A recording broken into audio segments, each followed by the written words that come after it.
Howdy, this is Karen from Karen Don Designs, and today I'm going to show you how to format the text within your post on a Ravelry forum.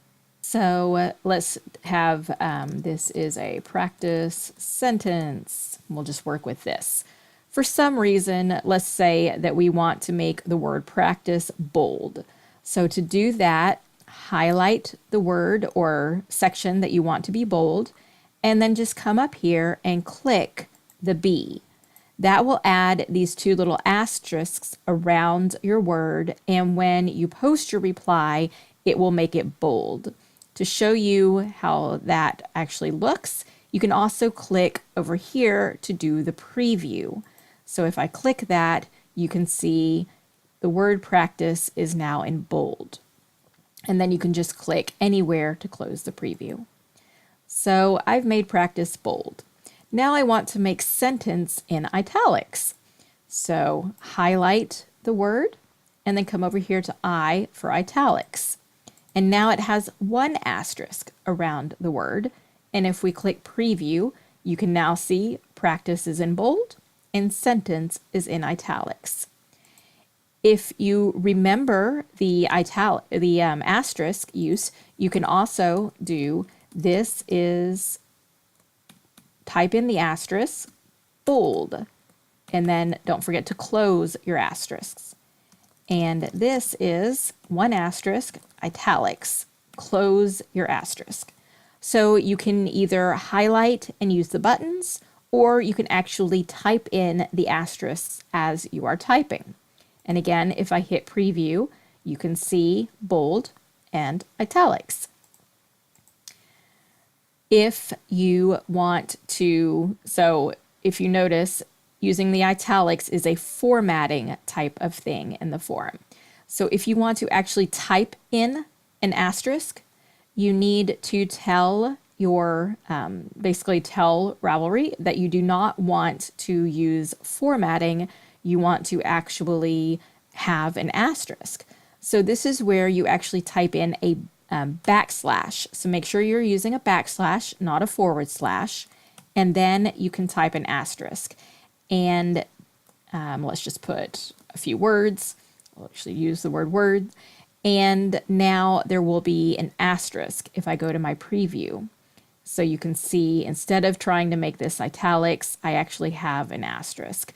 I know, especially when you're trying to show a pattern and it uses asterisks as repeat, and you type it in and suddenly you're in italics and you wonder what has happened.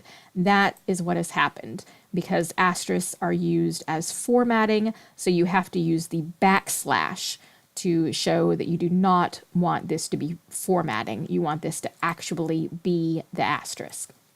So a little extra tip there. Now let's say you want to make a bulleted list. So up here, you can see there are a couple of options. You can make a numbered list and you can make a bulleted list.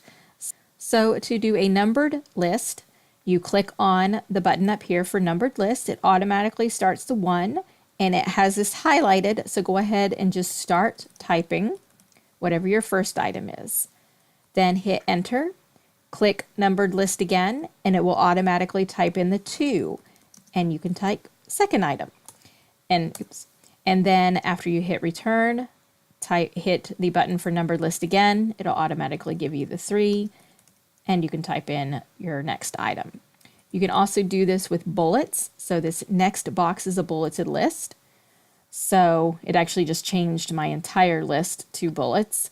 So I'm going to undo that. Up here is the undo. So if it's something that happened that you didn't like, you can click the undo button or Control+Z if you are on a Windows machine. So let's see if I can get it to do, no, it still really wants to do, make a bulleted list. So let's go ahead and delete my numbered list so I can show you how to make a bulleted list. So the same type of thing. You click on where it says bulleted list and it will automatically put in this asterisk for you and put in, then you can type in, so here we go, first item, again, click on bulleted list, then type in your second item, click on bulleted list, third item. And what do you notice it using to create a bullet? An asterisk. So once again, the asterisk is formatting. So notice the difference between italics, there is no space after the asterisk, and a bulleted list. It's asterisk plus a space. So make sure that if you are using these formatting types of things that you, especially if you're just using these buttons, that you don't make any changes to the formatting. The next thing that you can do is create different headings. So for example, if you click this first heading, it will make a main heading. So we'll type in heading 1. And then if you want to type in section under heading. So let's take a little preview and see what this looks like. Actually, I'm going to go ahead and post the reply so you can see what it looks like in the thread. So again, here's our practice sentence with our bold and italics. This is how we actually create an asterisk that shows up on the post. Remember, we used a backslash before that. Notice the backslash itself does not show up. Here we have our bulleted list, so we actually see the bullets. And right there we have our heading. And you notice the formatting, it's a little bit larger font and bold. And then we have the words that we typed underneath that heading. So those are some basic text formatting that you can do on your post. Thank you so much for watching. If you have any questions, feel free to contact me on Ravelry. I am Karen Dawn. Thanks and happy knitting.